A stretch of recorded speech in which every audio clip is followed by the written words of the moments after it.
Zanzibar, sehemu yenyewe ni si Mazizini, lakini ni karibu na Ikulu.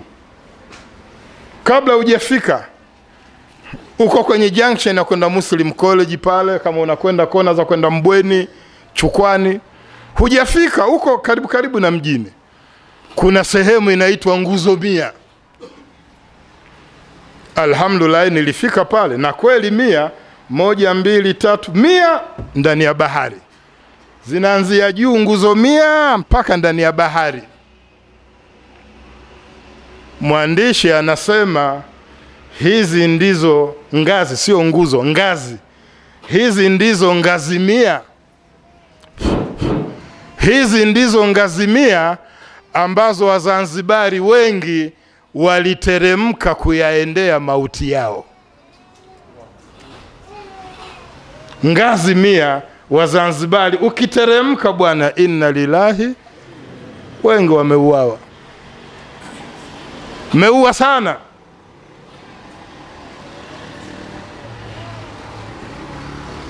Anaenda Zanzibar bwana, waulize wenyeji wampeleke, na mahala palivyokaa pameachwa ni katikati ya mji. Maiki sio nzuri. Ni katikati ya mji, lakini ni mahala kama vile pameachwa historia. Lakini asili ya ngazi 100 ni mabaniani wanachomea mauti wao. Kule kuna manyumba mabaniani wanachoma mauti wao. Pale watu wengi wameuawa. Kwa hiyo kukafanyika mapinduzi ya pili ya kuwaua wana mapinduzi. Lakini Nyerere hakuishia hapo kwamba nitapata tabu na wasomi kuitawala Zanzibar. Wako mashehe wana msimamo. Nyerere akawaua na mashehe. Walionusurika walikimbia, wamefia nchi za mbali. Abdallah Saleh Farsi, kadhi wa Zanzibar, alikimbia akawa kadhi wa Kenya. Akaondoka akaenda fia Oman. Al-Habibi Sumait amekwenda fia Komoro. Mashehe wakakimbia. Zanzibar badala ya kuwa Madinatul Ilmu ikashuka sasa ikawa haina mashehe.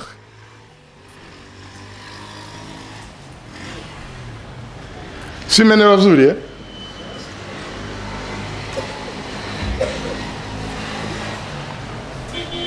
Kasim Hanga, kina Othman Sharif, brain of Zanzibar, waliuawa.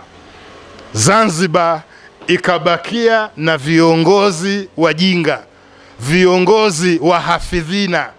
Ndio hawa walioko mpaka leo Zanzibar. Viongozi wasiojitambua, viongozi wenye maslahi binafsi na uchu wa madaraka, wanawatesa wenzao wa Zanzibar mpaka sasa. Kama ambavyo Nyerere amekufa, mtanuia radhi bana, katuachia BAKWATA. Kama mpo mtanisame, ndo historia. Katuachia BAKWATA. Piga ua, shughulika utakavyoshughulika. BAKWATA haingii mwenye vision hata huyu, haingii mwenye akili hata huyu. Shabdala utanuia radhi, lakini wewe sio BAKWATA. Piga ua, BAKWATA haingii mwenye akili hata huyu, mwenye vision hata huyu. Ndudude limepangwa hivyo. Mufti wetu akijifaragua sana kwa kusukumwa, ataandika maandiko kama haya. Baada ya hapo yupo tu mufti sangapi, kwani sangapi? Hao ndo wanatakiwa wakuongozeni ninyi. Hawana vision, hawawezi kufikiri, hawana mipango ya kunusuru Waislamu. Sio bahati mbaya, ndiyo legacy ya Nyerere. Urithi aloacha Nyerere kwa Waislamu ni kuwaachia BAKWATA. Amekufa miaka 10 na tunateswa na mzimu wa Nyerere. Nchi hii inateswa na mzimu wa Nyerere. na bado watateswa miaka mingine 50. Nyerere amekufa.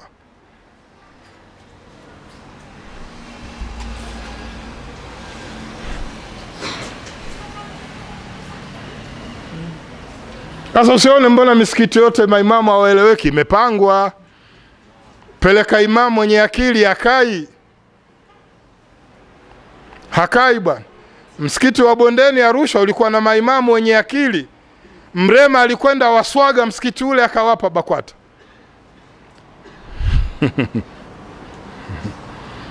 Kwa nini hapa Thakibu, hapa tulipo? Kwa nini serikali wanashughulika na hapa tulipo? Kwa nini usalama wa taifa, nguvu za dola zinashughulika na Thakibu? Si misikiti mingi? Kwa nini kule ile misikiti bwana ipo ya kusalia, haina zaidi, sio tishio? Hapa panapoamsha akili za Waislamu, hapa tusipaache. Ndio leo Thakibu askari wamevamia, kesho kesi isoeleweka, kesho kutwa sijui nini hapa.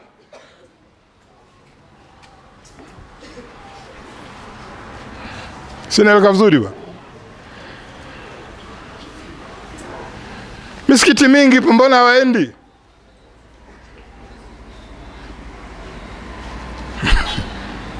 It's a legacy. Hapa takiwi watu wakawa na akili, wanaojitambua. Fyekwa wanasiasa, fyekwa mashekhe. Zanzibar ikaongozwa na watu kama wanajitambua, hawako tayari kuacha maslahi binafsi kwa sababu ya umma. Hawako tayari. Wako tayari kuua umma wao kwa maslahi yao.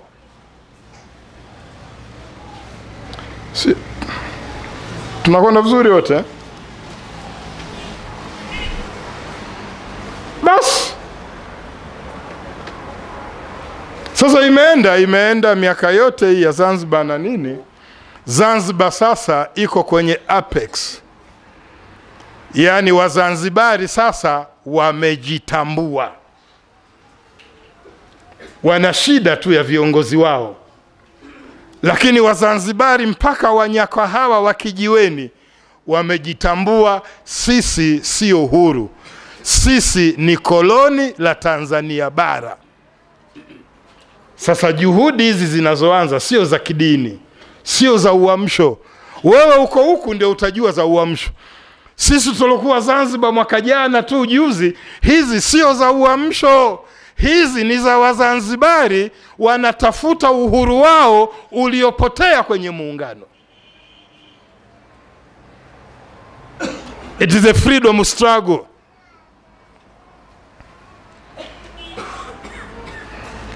Mnasikia vizuri A freedom struggle.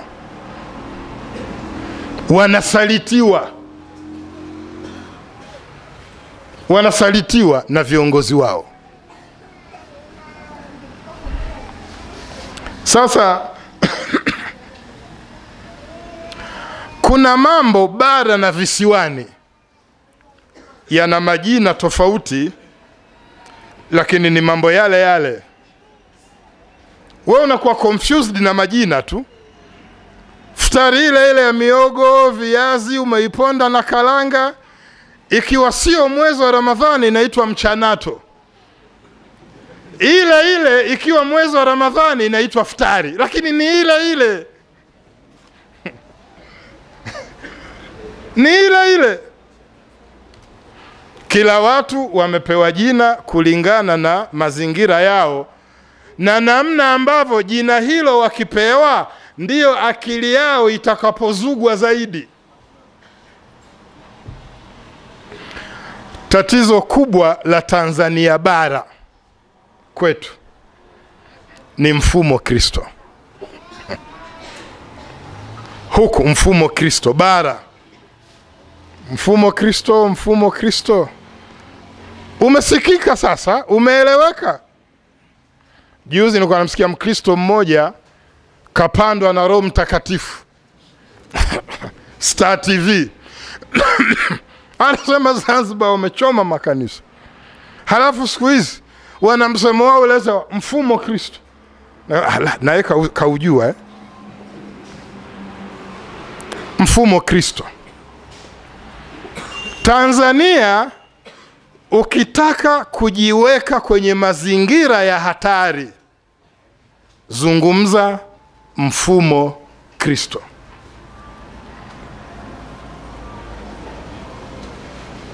Ukitaka kuweka mazingira ya hatari kabisa, zungumza mfumo Kristo katika nchi.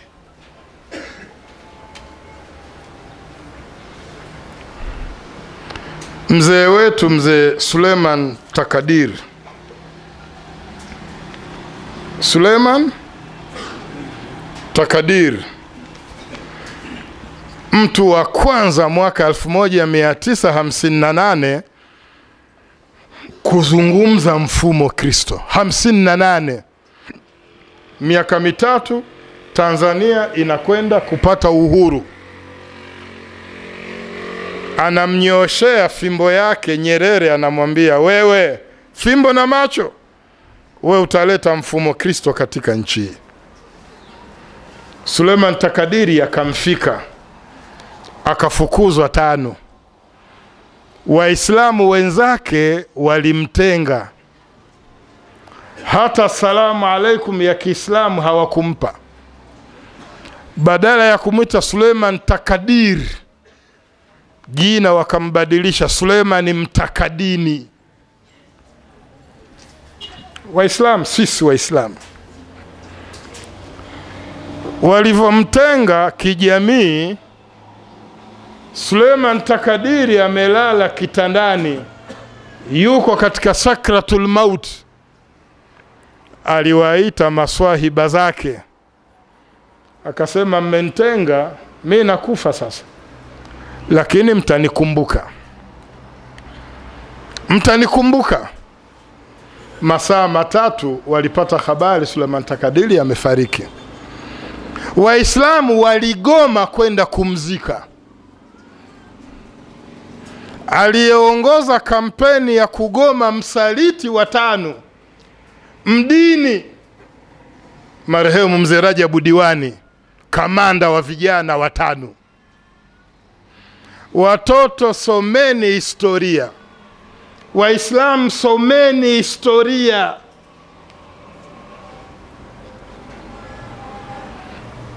Nyerere akaitisha mkutano wa 5. Nyerere ndo alowaruhusu, nendeni mkamzike ndugu yenu. Waislamu kumzika Muislamu mwenzao waliruhusiwa na Mkatoliki. Tulifikishwa mahala pagumu sana. Suleiman Takadiri akazikwa. Kaburi lake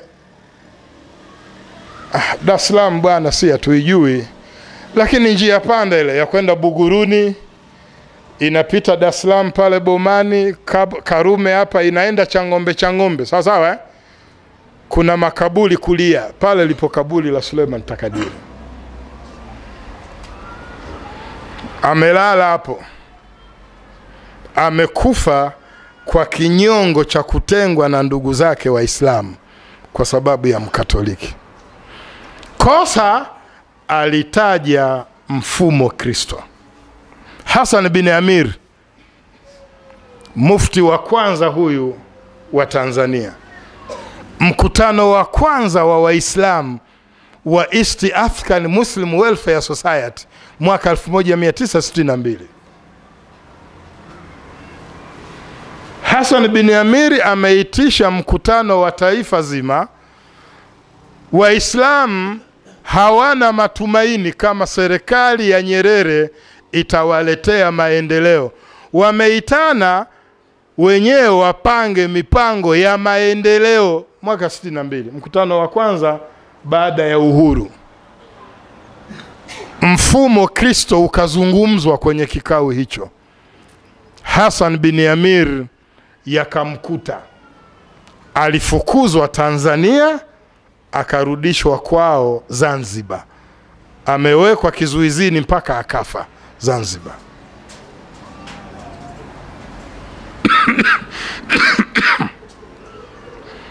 Chief Abdalla Said Fundikira mwaka 68.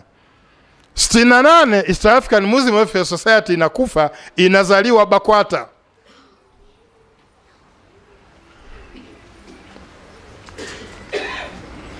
Fundikira akafukuzwa nyadhifa zote. Alikuwa waziri wa kwanza wa sheria baada ya bukoloni. Timuliwa kwenye chama. Aligusa mfumo Kristo. Kigoma Ali Malima 1995 akagusa mfumo Kristo kuhusiana na elimu, wakati waziri wa elimu, yakamkuta kugusa mfumo Kristo. Kipenzi cha Nyerere Bititi Mohamed mwaka 72 naye akagusa mfumo Kristo, akatiwa kizuizini. Kila aliyegusa mfumo Kristo alitiwa kizuizini. Sikuambii kina marehemu Tewa Saidi Tewa.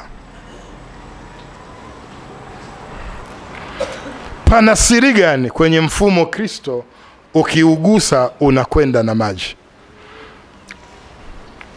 Lile linalowatafuna wa Tanzania bara la mfumo Kristo ndilo lile linawatafuna watu wa visiwani kwa jina la muungano.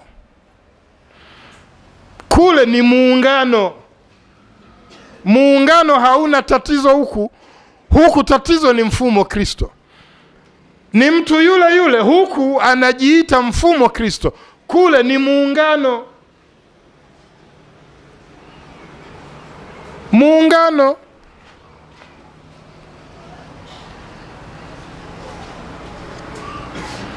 Tatizo kubwa la Zanzibar ni muungano. Huku kila aliyegusa mfumo Kristo yalimpata. Kule Zanzibar kila anayegusa muungano yanampata. Walianza na muasisi mwenyewe Abedi Amani Karume. Karume ndiyo mtu wa kwanza wa Zanzibar kukataa muungano.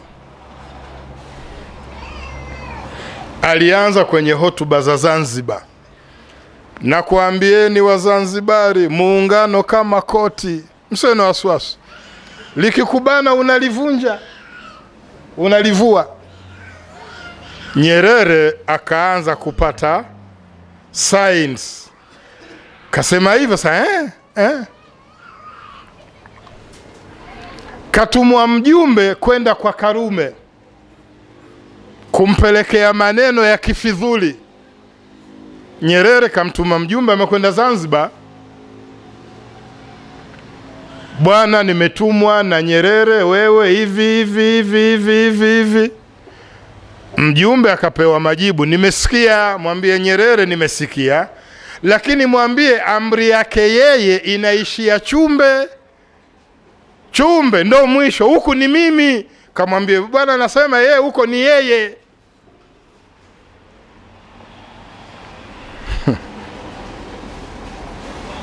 Sasa marehemu Karume sasa amejitayarisha.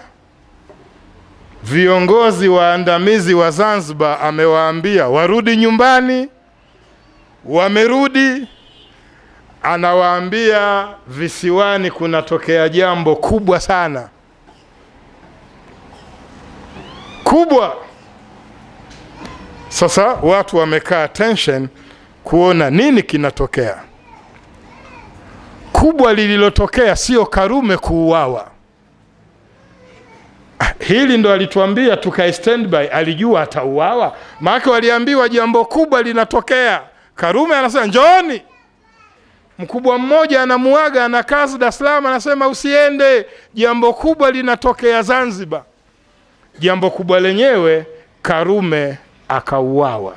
Kumbe jambo kubwa Karume alikuwa anatarajia kulihutubia taifa, na ndani ya kulihutubia ni kutamka rasmi tumevunja muungano. Karume akauawa kabla hajatamka kuvunja muungano.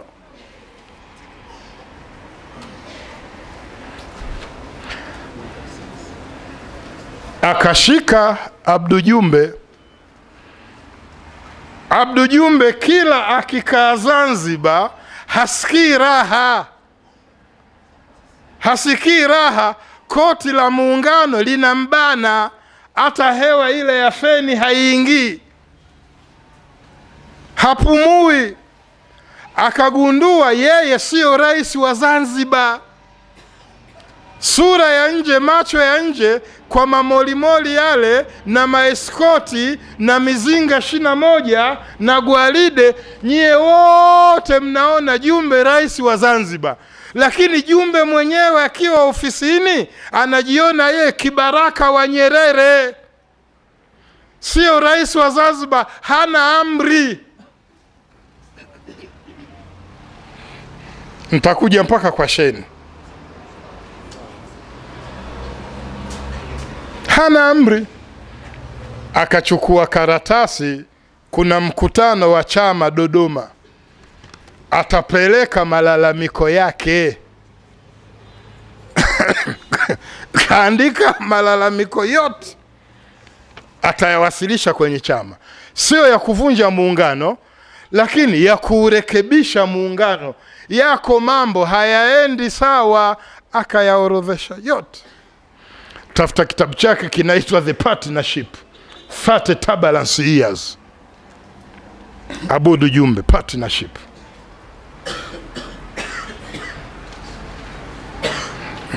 Umeelewa vizuri?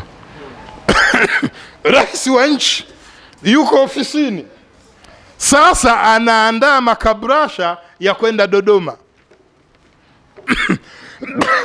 Mkutano wa chama, halmashauri kuu ya chama. Chama kinashika hatamu. Lazima mambo haya chama ijadili. Sasa anatayarisha makabrasha ya kwenda nayo Dodoma. Amechukua barua zake, anaweka kwenye briefcase. Sasa anatafuta ile karatasi yake ya kero za muungano. Haionekani. Tafuta, haionekani. Fungu wa draw, haionekani. Hakuiona abadan, hakuiona.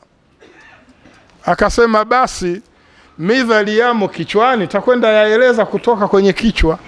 Anaingia Dodoma kwenye mkutano, karatasi ile ile aliyoisaini yeye ya kero za muungano iko mezani kwa Nyerere na mkononi mwake. Nyerere aliipataje?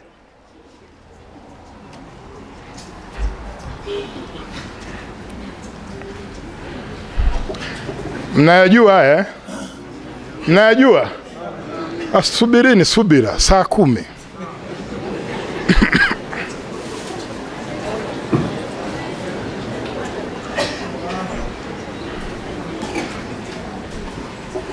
Iko kwa Nyerere, ameikamata. Sasa Abudu Jumbe hajui imeibiwa saa ngapi kumfikia Nyerere. Ndo yale nakwambia, umekaa ofisini, we sio rais wa nchi. Yuko rais anakutazama mpaka wewe. Ajenda za kikao zikabadilika. Mwaka 1984 halmashauri kuu ya CCM Dodoma ilikuwa ina ajenda ya Abdu Jumbe tu. Imesomwa. Mheshimiwa, haya ndo umeyaandika? Jumbe anasema ndio, nimeyaandika. Wajumbe mmemsikia? Toka nje tukujadili. Rais wa nchi anatoka nje. Ni rais wa nchi huyu.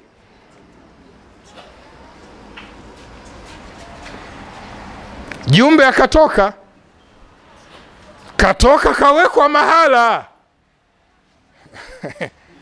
Mzee Jumbe anapojua zaidi, kawekwa mahala. Hali imebadilika. Alikuja kwa matolitori, ng'ang'a. Trafiki wanasimamisha magari, mkubwa anapita. Sasa kawekwa mahala, anasubiri hatima yake. Subiri hapo, tunajadili.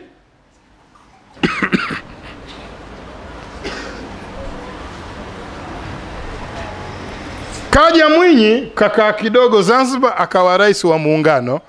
Nafasi yake Idris Abdul Wakil, si ndio eh? Idris Abdul Wakil kakaa pale. Sasa vijana, sio yeye, vijana wasomi wa Zanzibar, vijana wasomi wa Zanzibar, kina Seif Sharifu Hamadi, wanamwambia rais wao, sasa raisi, mbona kama sisi koloni vile la bara? Rais Abdul Wakili vijana wanachechamaa, mbona hii nchi haieleweki?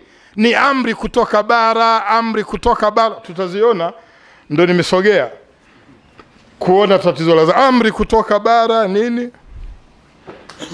Ukaitishwa mkutano halmashauri kuu Dodoma. Ni Dodoma. Zanzibar inakochinjiwa wapi?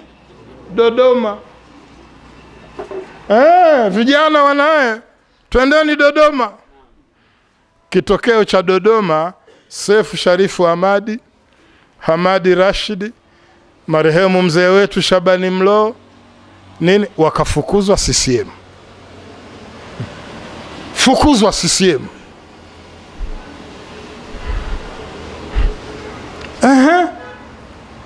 Kwa nini wamefukuzwa?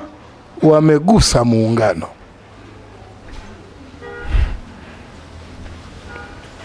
Fukuzwa. Huku bara sasa sio Muunguja, huku bara akazuka nako mtu mmoja, Njelu Kasaka. Kasaka naye kila kiona muungano ulivyokaa, anaona mchele vile. Ile picha haoni clear, mchele. Akapeleka muswada bungeni na genge lake akaita G55. Linauliza serikali ya Tanganyika ilifia wapi? Huyu ni mbara sasa, Njelu Kasaka. Naye bwana alivyouliza hivyo, akarudishwa kijijini kwao, sijui Makete, Iringa huko. Wapi? Lupasu. Chunya. Alienda fungiwa kijijini mpaka afe. Kosa la kumfungia mtu kijijini, hamna kutoka. Kagusa muungano. Tunakwenda wote. Sasa Wazanzibari bwana wakawa wapole. Zilipoingia fununu za katiba mpya, wakasema tutatoa maoni kwenye katiba mpya. Sheria ya muswada ya mabadiliko ya katiba inasema hivi: marufuku kujadili muungano.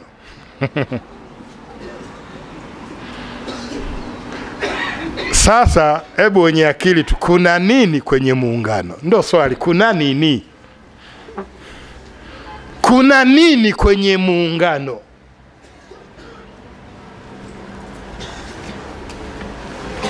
Kuna nini? Mbona kila anaigusa anapata? Tulidhani sasa tume mzee Warioba tutamueleza serikali 3 1. Sheria inasema, yani we kwa Warioba ukisema mimi maoni yangu muungano, kaa chini. Na unaweza ukapigwa miezi 6 jela.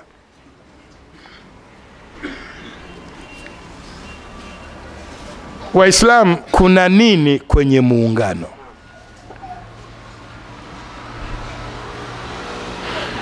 Atufiki saa 10. Kuna nini kwenye muungano? Na hiki ndicho kitaleta mapambano kwa muda mrefu sana. Kwenye Anuru hii Profesa Sharifu anasema kiini kijulikane. Tatizo wa kufika kwenye kiini. Hawa wote kina Sharifu wanajua, sio Sharifu huyu Maalim Sefu. Kuna mwanazuoni Zanzibar anaitwa Profesa Sharifu. Habari zake ziko kwenye Anuru hii. Bwana wote tunajua tunaliwa na paka, sisi sipanya. mpaka Bwana atatumaliza. Na azimio ni kumfunga kengele. Sasa tulipofika, nani amfunge kengele? Kuna nini? Serikali isiwafunge watu. Haya tunayozungumza ndio ushahidi. Sina nyinyi naona mnatikisa. Sasa kweli yani sasa ndio inazibuka kweli Karume kweli walifukuzwa hawa Sasa inazibuka. Sasa sio tu unakamata mtu unapiga. Kuna nini kwenye muungano kinachofichwa kinagharimu maisha ya watu? Hakisemwi. Kinachosemwa makanisa, na wanaosema makanisa, wanaotetea muungano uwepo na wanaonesha watafia muungano kuwepo ni Wakristo. Kwa nini Wakristo? Hamna Muislamu anashabikia muungano, labda atakuwa kiongozi wa Zanzibar, wale watu wa Zanzibara wanaongoza Zanzibar. Lakini Muislamu shewa hashabiki ni Mbokiwa, Polycarp Pengo, Malasusa, Mkristo wa Kirumba. Kwa nini Mkristo anashabikia muungano? Kuna siri gani? Asa kamata kalamu vizuri, naanza kuzifichua siri.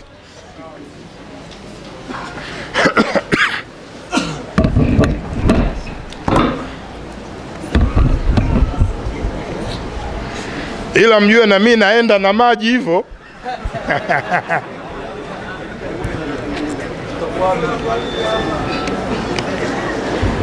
Mjue na mimi naenda na maji hivyo. Moja, siri ya kwanza. Muungano ndio nyenzo peke yake ya mfumo Kristo unaotawala bara pia uweze kutawala Zanzibar. Wakati bara tunatawaliwa na mfumo Kristo, Zanzibar wanatawaliwa na mfumo Kristo kupitia muungano. Pamekaa sawa hapo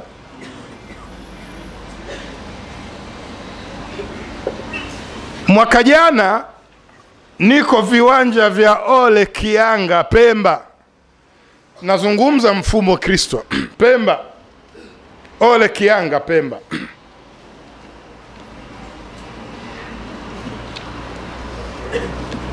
Naeleka vizuri Tarehe 2 mwezi wa 9 2011 niko Ole Kianga. Feed force. Ndio waona ile ndova ziko pale mambo magwanda yale. Pemba Ole Kianga ni uwanja wa Tablighi Markaz. Zanzibar wako kwenye confusion.